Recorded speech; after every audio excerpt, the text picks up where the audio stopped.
O Senhor esteja convosco.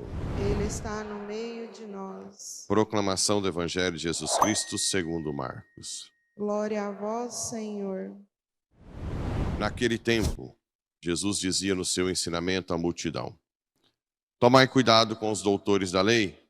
Eles gostam de andar com roupas vistosas, de ser cumprimentados nas praças públicas. Gostam das primeiras cadeiras nas sinagogas e dos melhores lugares nos banquetes. Eles devoram as casas das viúvas, fingindo fazer longas orações. Por isso eles receberão a pior condenação.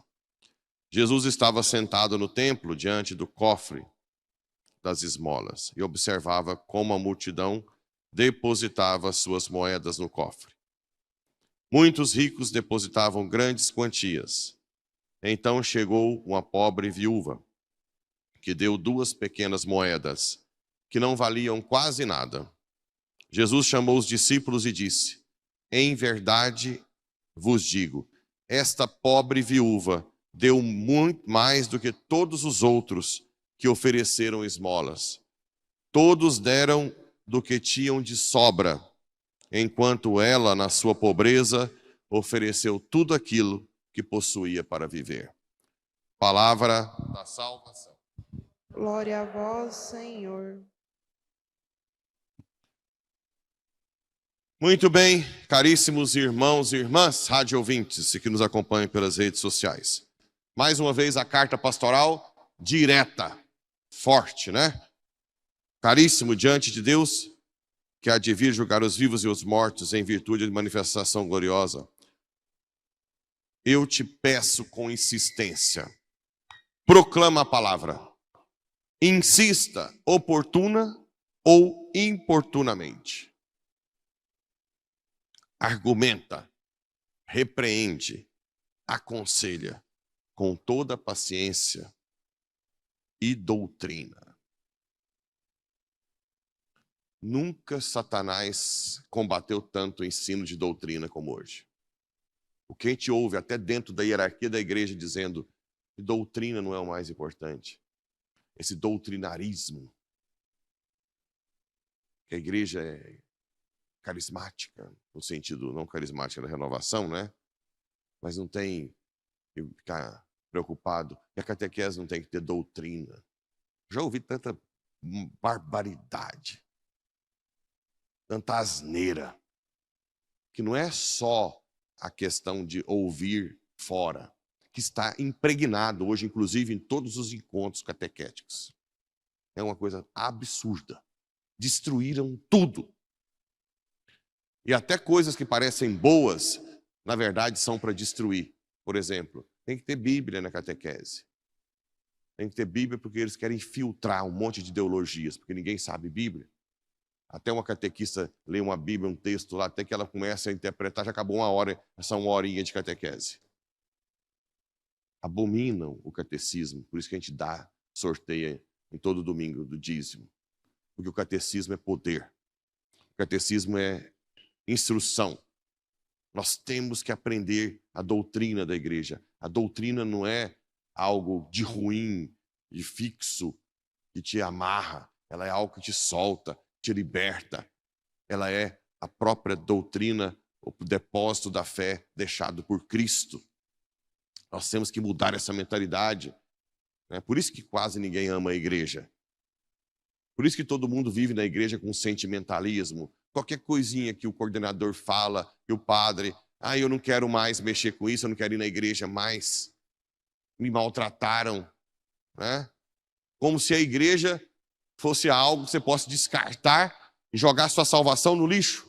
Porque se você tiver a sua formação do que é a igreja, do que é a doutrina, a revelação cristã encarnada na história, a economia, né? Nós temos o mysterion. Mysterion é o que está dentro da Trindade. A economia é aquele mistério que se revela na história.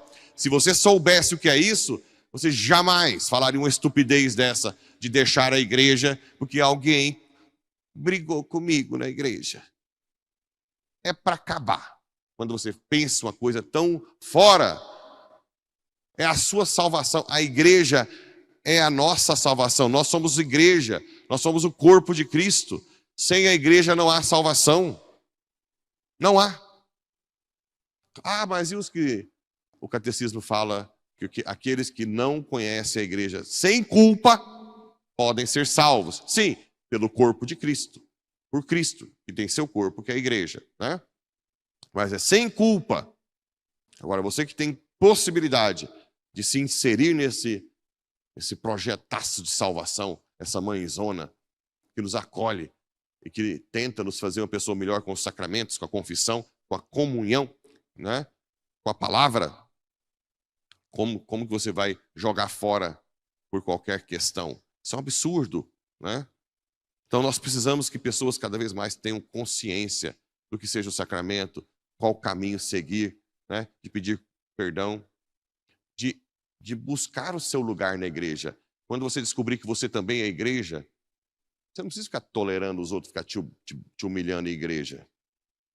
Ou te chamando a atenção sem educação. Fala, fica quieto no seu canto e cuida da sua vida, porque eu vou continuar na igreja. E me respeita. Quem é você com essa bocona aí, para ficar me enchendo o saco brigando? Ou você me trata direito, cata, vai caçar seu canto. Pronto, resolvido. Resolvido. Agora você vai embora da igreja porque um outro te tratou mal? Manda ficar no seu lugar, uai. Agora, se a pessoa, claro, eu não estou falando de correções fraternas. Correção fraterna é correção fraterna. Tem gente que vai fazer correção fraterna, fala, senta aqui, eu preciso te falar uma coisa para você. Ela não é mais fraterna. Correção fraterna, você fala no meio, ó, o que você acha disso? Talvez o jeito que você fez ontem e tal. Pronto. Isso tem que ter correção fraterna. Por isso que tem que julgar o ato, não a pessoa. Tem que julgar o ato, sim, mas a pessoa você acolhe. Se você tem intimidade com ela, você faz correção fraterna. Se você já ajudou na vida, mas também tem gente que quer fazer correção fraterna e nunca fez nada pela pessoa. Aí você chama outra pessoa ou fala com o padre para que aquele ato seja corrigido. Porque senão a paróquia nunca cresce também, né? Pois vai chegar o tempo em que não suportarão a sã doutrina, mas com o prurido da curiosidade dos ouvidos se rodearão de mestres. Como é atual, né? Como não suportam a sã doutrina. Ontem, era mais de 10 horas da noite, quando o casal estava lá, o Dom Adair me ligou de vídeo. Aí ele disse, fiquei sabendo que você me defende. Eu estava com um padre que estuda comigo o mestrado, né? Eu digo para ele, o que eu sempre digo, Dom Adair, é que quando querem te rotular como político, eu digo que o senhor não é político. Assim como querem me rotular de político. Oxalá, gente, esses políticos não entrassem na moral. Matar uma criança no ventre não é política nossa. Quando eu falo de governantes que vão pagar caro, que são assassinos, eu não estou sendo político, porque uma ala quer. Tem uma ala que tem sede disso, uma ala partidária. Aí quando eu combato, eu sou partidário. São eles que não deveriam tocar nesse assunto. Quando colocam negócio de gestante que pode marcar para querer aborto, porque não chama de mãe, de pai. Não sou eu que sou político, nem o Dom Adair. São eles que são macabros, que entram onde não deveriam entrar. Na natureza da pessoa. Aí querem descredibilizar, tanto o Dom Adair como às vezes eu, dizendo, não, é partidarismo, é político. Não tem nada a ver. O meu sonho é não tocar em política se esses benditos que pegam pessoas inocentes e juntam num campo de concentração e depois jogam numa cadeia sem processo total, sem direito de defesa, sem crime, sem provar nada. Um ato de barbaridade, de injustiça. Isso não é política do lado nosso. Isso é denúncia de injustiça. E tantos outros pontos que hoje nos atormentam. Não suportam a sã doutrina. Não suportam. E, infelizmente, dentro da própria igreja, estão aprovando essa agenda macabra de destruição da família, né? Muitos envolvidos nisso. E nós vamos combater, sim. Tem que denunciar, sim, aquilo que é macabro. São coisas, mexer com a família, com a vida, é macabro, né? E quando você fala a sã doutrina, que é sempre combatida por tantos, destrói tudo, nós temos que lutar até o fim, oportuna ou importunamente. E assim, deixando de ouvir a verdade, se desviarão para as fábulas, as ideologias macabras. Tu, porém, mostra vigilância em tudo, suporta o sofrimento, desempenha o teu serviço de pregador do evangelho, cumpre com perfeição teu ministério, sê sóbrio quanto a mim, eu já estou para ser derramado em sacrifício. Olha que bonito. Agora está reservada para mim a coroa da justiça, que o Senhor, justo juiz, me dará naquele dia, e não somente a mim, mas também a todos que esperam com amor a sua manifestação gloriosa. Essas cartas pastorais são da êxtase. Eu acho que São Paulo estava em êxtase quando escreveu. E depois no Evangelho fala para tomar cuidado com os doutores da lei. Eles gostam de andar com roupas vistosas, de ser cumprimentados em praças públicas.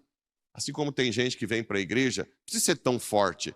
Tem muita gente que vem para a igreja para fazer leitura, para se projetar. E quando alguém fala que não vai fazer leitura, que arrumou outro, já emburra e sai da igreja. Olha o nível que nós estamos.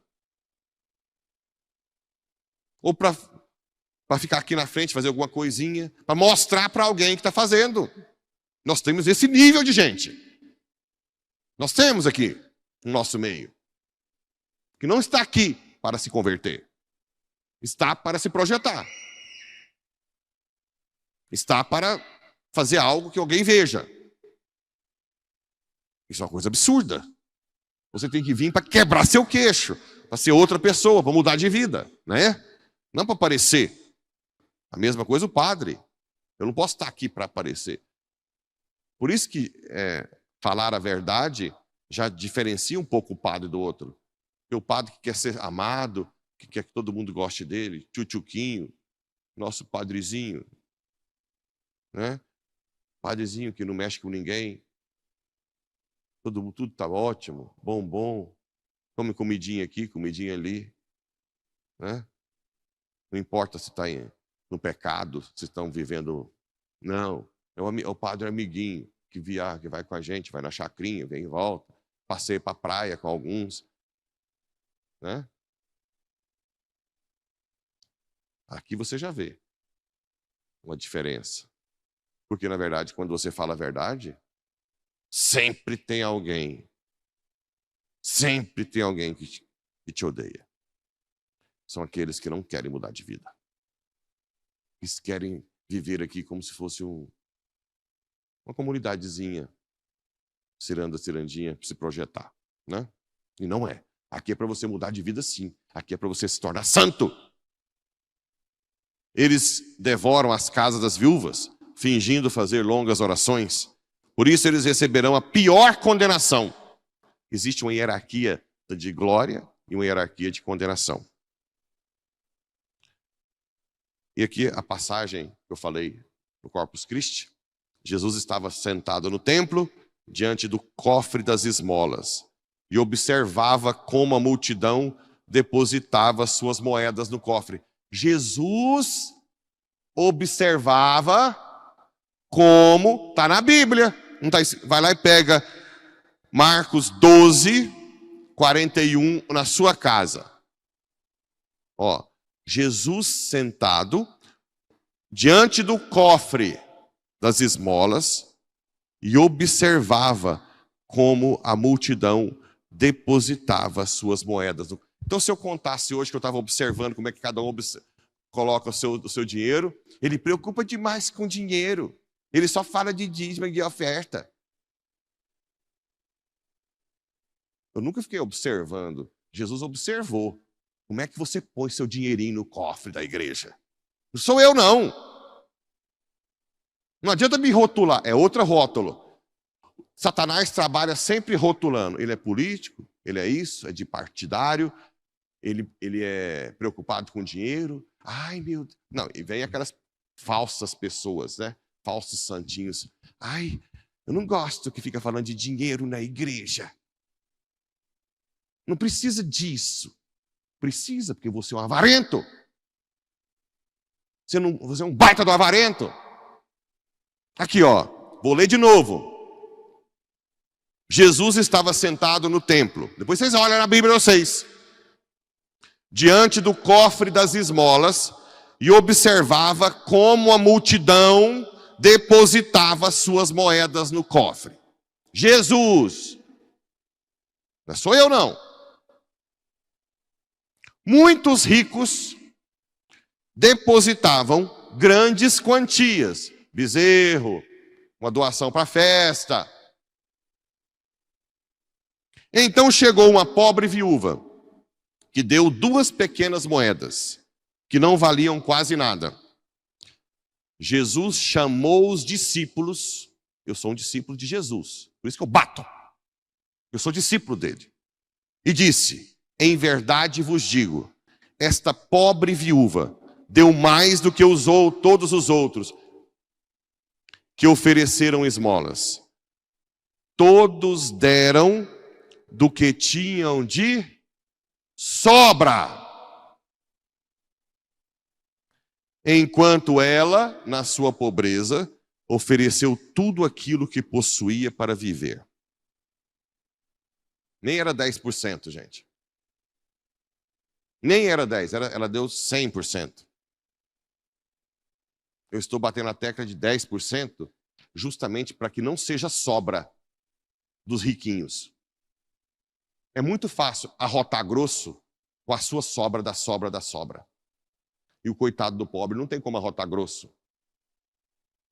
Eu já disse várias vezes, nós vamos ver uma glória enorme nessas festas aí de igreja, de gente que às vezes trouxe o único frango que tinha. O único pacote de macarrão que tinha em casa. Enquanto os padres sempre agradecem e faz festa e abraça para quem dá um bezerrinho, para quem dá uma quantia até razoável, mas que é a sobra da sobra da sobra. Isso não é ingratidão minha, porque na verdade, se eu tivesse preocupado só com o dinheiro, a doação grande estava bom aí. Para que eu vou ficar cutucando os riquinhos que estão dando as suas doaçõezinhas da sobra? Para que eu vou mexer com eles? Eu pego a doação deles e dou um beijinho, que lindo. Mas o problema é que eu quero a sua alma. Eu não quero seu dinheirinho de sobra. Por isso que eu bato na tecla do dízimo, porque o dízimo arranca porcentagem. Aí você vai ver se você é convertido mesmo ou não. Eu quero ver um plantador de soja pegar o lucro da soja e devolver 10% de dízimo. O lucro do gado e devolver 10% do lucro da venda. Ai, padre, eu não sei calcular. Calcula com custo alto então, ué. Mas não dê a sobra. Porque não vai salvar sua alma. Mesmo que seja uma quantia grande. Esse que é o problema. A quantia grande para nós aqui da igreja é ótimo. Eu quero construir um prédio ali, ó. Imagina, eu posso perder um rico que vai dar a sobra dele, que é grande para mim. Então seria muito melhor eu comer um pudim com ele, almoçar e tomar café com ele. Obrigado pela sobra que você está dando, que é muito dinheiro para nós. Não era muito melhor para mim? Era ou não era? Porque isso que eu estou fazendo aqui irrita a pessoa. Eu posso perdê-la. Mas eu prefiro perder a sobra do que a alma. Mesmo que um dia, daqui 10 anos, essa pessoa um dia se converta. Mesmo que fique com raiva de mim todo o período que eu estou aqui. E de repente, quando vier outro padre, diminui a raiva. Mas um dia a alma se converte. Né? É possível. O casal que eu citei está aqui. Ó. Eles não dão a sobra. Mas não dão a sobra mesmo. É possível. Vocês estão felizes fazendo isso? No primeiro dia do mês, E não é pequenininha não, viu? Talvez são um dos maiores dizimistas da paróquia.